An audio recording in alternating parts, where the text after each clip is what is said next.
Welcome to Jody's Silver Linings. I'm your host, Jody Krangle, and I'm here to discuss inspiration, marketing, and self-improvement from my geeky voice actor's perspective. Why silver linings? Well, there's plenty of bad in the world, but I prefer to focus on the good.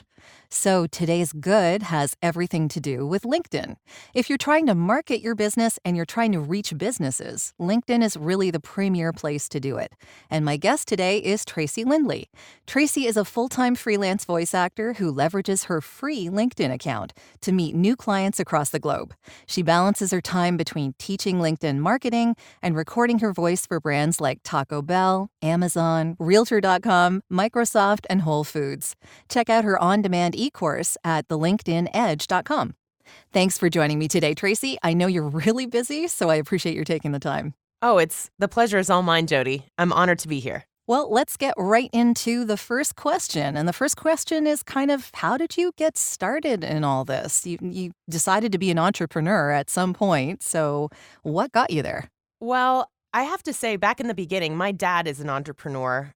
He sold firearms and knives back in the day Wow. when it was not so regulated. But I've been helping my dad since I was a kid. Like I was carrying rifles and stuff. I mean, that's how we do it here in Missouri. It's totally acceptable. But restrictions are a little bit more challenging now, and he got out of that business. But he's a serial entrepreneur, and maybe there's other people listening who grew up that way too. So I loved having my dad around. He had a flexible schedule, and I loved that. My own husband has never been an entrepreneur, but I always grew up that way, and actually both of my siblings are entrepreneurs too. It was modeled for us. Yeah. So flexibility, plus I have a problem with authority. I needed to be my own boss. I'm a middle kid and sort of a rebel. Okay. So this just fit my personality, and I have a natural drive. I think that's really important too. You have to be imaginative and creative and want to break the rules and color outside the lines. So those are great qualities for an entrepreneur. Oh, definitely. And I never used to think I was that organized, but I quickly became organized and more detailed than I ever thought I would be. You do what you have to, right? Yeah. And I'm not as techie as you, but I learned what I had to learn. And I've always been an avid reader. And I think you can learn anything you want to if you just read about it. Agreed, yeah. I don't know if you've ever read Ben Carson's autobiography called Gifted Hands, but that was a theme in his book as well. He grew up in the poor neighborhoods in Chicago, was raised by a single mother, and the one thing she stressed to her kids was reading, the power of literacy. And that has actually played into my own background or my own evolution as a voice actor, because I've always been an avid reader, and I used to read out loud to kids. I used to do a lot of babysitting. Were you a babysitter, Jody? Yeah. Back in the day. Hey, we all got to make some cash. We all got to do that, yeah. I don't know if you were I would bake cookies and sell them door to door.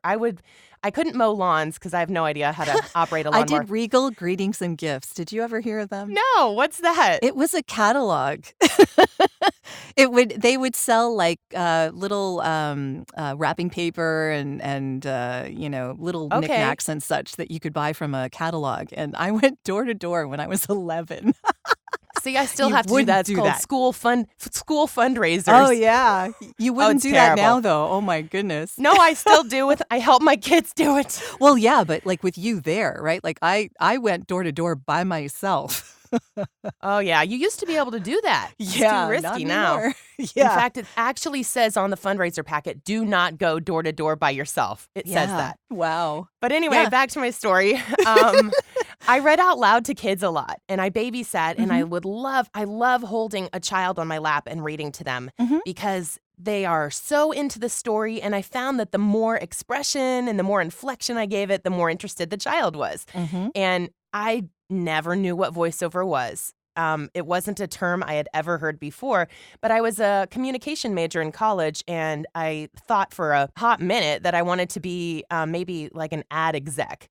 So I got an internship at our local cable company and started learning about that industry. Quickly found out I'm not that into sales. Not my thing. Yeah. And it was a very competitive industry. So I was like, no, this is not for me. But along the way, the producer in a way discovered me because he handed me a piece of paper with a 30-second commercial on it. Was like, hey, you've got a nice voice. Can you read this for us? Mm-hmm. Okay. So I pop into the booth, give him 3 takes, don't stumble over my words, and I took my money and didn't have to sell plasma to get through college that day. So That's great. So that's kind of how I discovered voiceover, but I didn't know it was called voiceover. Fast forward several years and 3 babies later, and I'm still heading into studios here and there to help this producer out. And he says to me, well, eventually got to the point where I was like, hey, this isn't really worth it for me anymore. And then he said to me the magical words, did you know that people do this from home? And that was all I needed. So I quickly go home and Google voiceover and start learning about all this because he kind of briefly told me, a little bit about it. So yeah, I learned as much as I could from the internet and started listening to podcasts, started watching YouTube videos like we all do these days when we want to learn something new. So yeah, I learned a ton, and I really spent about 6 months just diving into learning before I ever did anything. And I think that was really beneficial. And you, Jody, were one of the first people that I ever met in the voiceover industry. You had a major impact on my life, honestly. And I've told you this before. But I'm glad I could help. I am too. One of the best pieces of advice, you give me so many good pieces of advice, but you talk a lot about rates and negotiation and knowing your worth. And all of those lessons stuck with me and have really benefited me in my business now.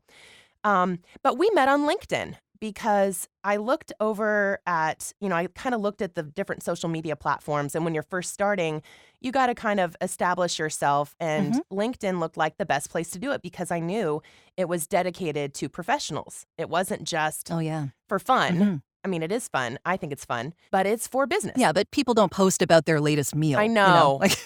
Please don't do it. Yes. If people do that on LinkedIn, that's definitely a faux pas. But yeah, and I think we met in one of the voiceover groups. So there's really cool groups to join too, and that is one of the best places that I began my journey was a LinkedIn group. Sure. There are a lot of them.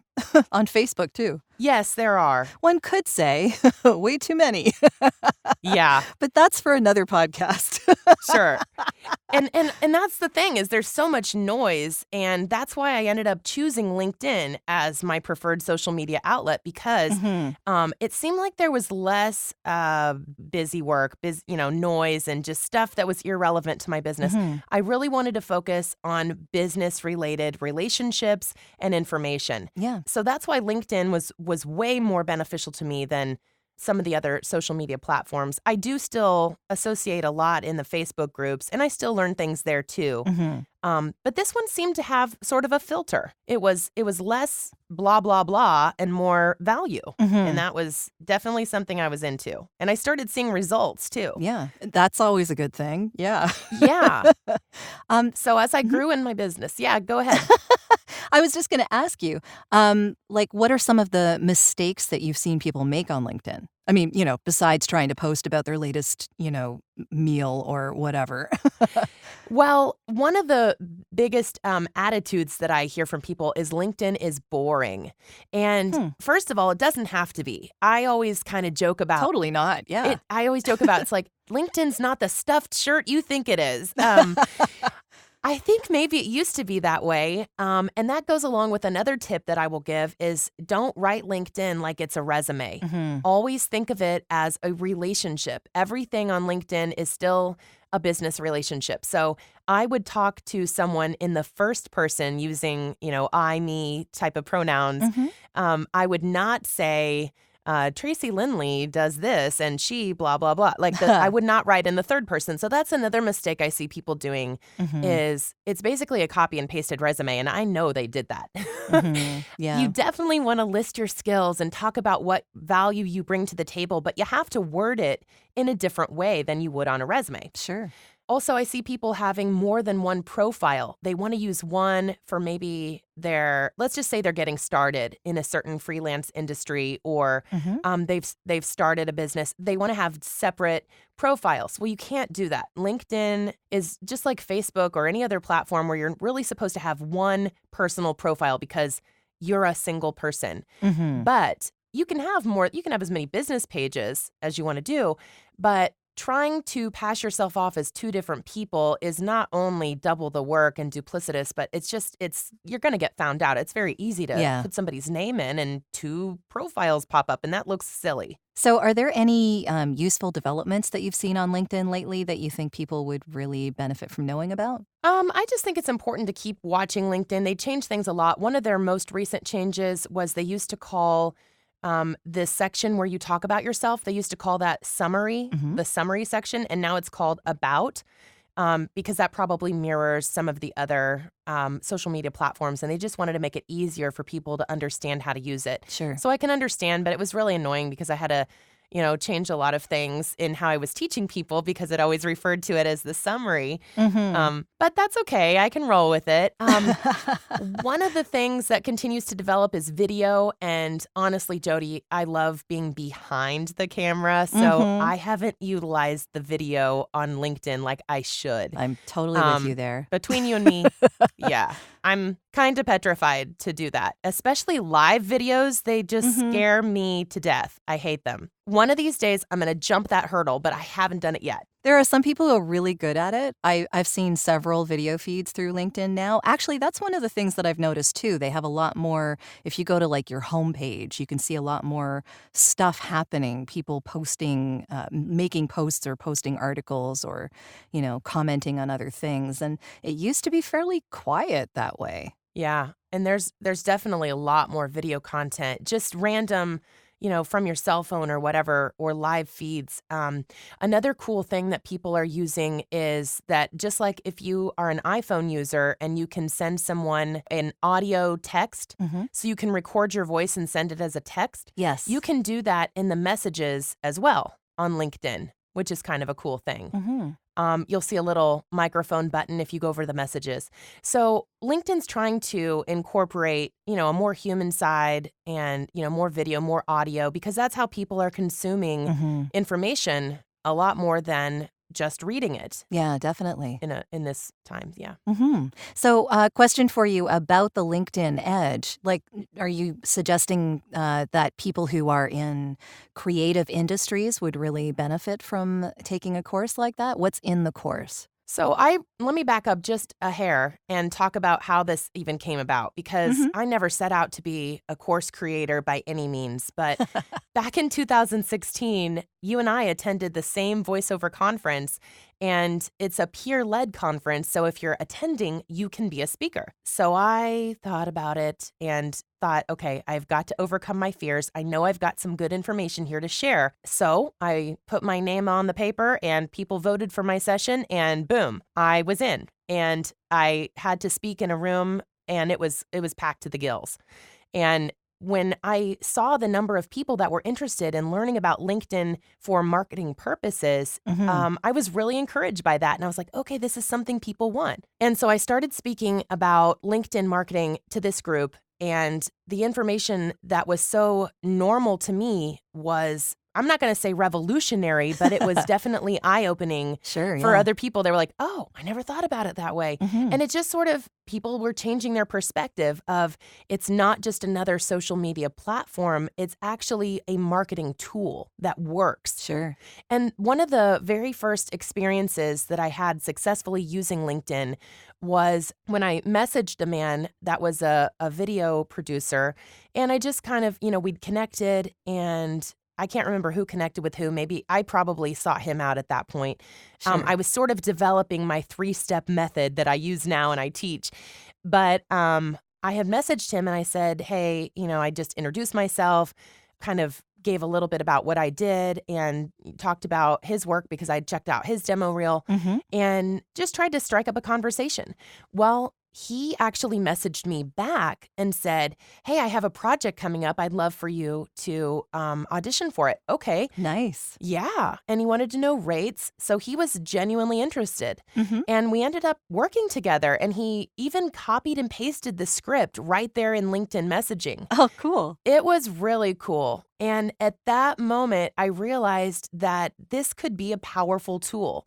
Another thing that I teach people is, if you think about it for just a second, LinkedIn messaging doesn't have a spam folder. One of the hardest things about cold emailing someone is wondering whether your email will ever reach them, because it just very well could go to their spam filter. That's very true, yeah. So if you use LinkedIn messaging, you know that it's going to reach them. Maybe they're not that active. Maybe they don't have their email notifications set up or whatever. Mm-hmm. But eventually, when they log into LinkedIn, they're going to see that little number in their messages inbox. They're going to be curious. Yep. They're going to click it. Mm-hmm. They're going to see your message. Very true. So sometimes it's a waiting game, and that's okay Mm-hmm. because relationships take time to build. That is very true, yeah. Well, it sounds like you have some really great information to share in this course. So is there anything else that you'd like to mention before we sign off here? Or are you, whereabouts, you said the course is at the LinkedIn Edge, right? Right. You go to thelinkedinedge.com and you can see, if you scroll down to the bottom, you can see what's in the course exactly. But Mm-hmm. it has 7 modules and approximately 2 hours of wall-to-wall content. Plus, Wow, that's a lot. I try, and I don't like to waste people's time. Mm-hmm. I like your podcast. It's nice and short, and I want to try to add as much value as I can in a short amount of time. Sure. So I take the modules and I break them up into short lessons and tell you what you're going to learn. And then I have a little raw introduction video that people can watch or skip. It doesn't matter.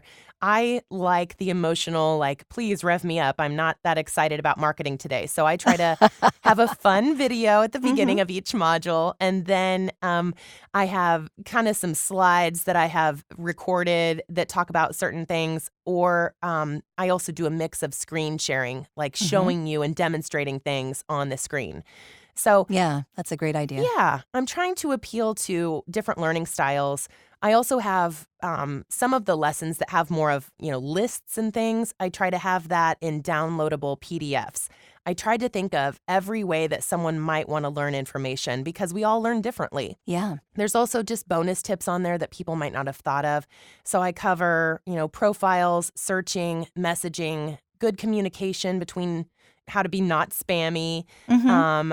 I also talk at the end. I have a printable kind of idea sheet of how people can continue engagement. And I have it's a tiny upcharge for 62 ways that you can post on LinkedIn, and it's more value driven, just kind of to spark somebody's idea.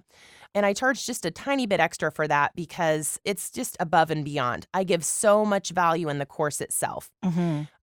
And for your listeners, I do have a discount code if they are interested. Sure. If you go to, who doesn't like discounts? I do. That's a great idea, yeah. So I have a discount code. It is SAVE, SAVE, and the numeral 50. So it's SAVE 50, and that's in all caps. And you put it into the cart, when you're buying it at the end, hit enter or it won't put it in. Yeah. I've had people say, it didn't take my discount, and then I have to send them money on PayPal. Mm-hmm. But that is how it works. And the course, it's $297, but I break it down for you like what things would actually cost if you bought them separately. But people can check that out for themselves. It's really made a huge impact in my business. In fact, I'd say about a third of all of my new business comes from using LinkedIn in the method that I show you. Yeah, actually, I've gained a lot of benefit from this as well, not the least of which is having my profile actually look really nice, which is part of the course as well. Yes. That's very helpful. And I'll give away another free tip is to put your contact information everywhere, all over your profile, because there are many people who are not familiar with how to use LinkedIn and how to navigate around. And they're not going to see the little tab that says contact information or, maybe they don't want to scroll to the bottom, whatever. So if you have your contact information listed all over the place, including as part of your background photo, that is a great way to basically your call to action is contact me for work. you want to do it in a non-spammy way, but the goal is to have them contact you and hire you for work. That's a great idea. So how would people hire you for voiceover? Where would they find you? Well, I'm at Tracy at tracylindley.com. And my first name is Tracy, and my last name is Lindley. So it gets a little confusing where the E's go and where they don't go, but Yeah. Google will figure it out. If you just put in Yeah. Tracy Lindley voiceover, you'll find me. Well, that's great. I really appreciate your spending the time to talk with me today, Tracy. And congratulations on the course and your own voiceover success, because I know that's only getting better. Well, you've been a big part of that, Jody. And I think that this community, whatever industry you're in, it's important to find like-minded people that are going to support you and you can share ideas. I've never felt that competitiveness or cattiness from anybody in the industry. And I really like that. I think that that has helped us all flourish and just do better. That I know it's trite, but I still like the rising tides lift all boats. We can definitely help each other. It's very true, though. Yeah, it's very true. It is true. And so it is trite and it is oversaid, but I still like it because I think we can all lift each other up and help each other in our businesses. And I appreciate you doing this podcast because I think, it's here to help people in all different businesses as entrepreneurs to just continue to flourish and rise. Well, thanks. I really hope it helps people. And thank you so much again. My pleasure. Well, that's the end of this episode. Thanks for listening and keep looking for those silver linings. Until next time.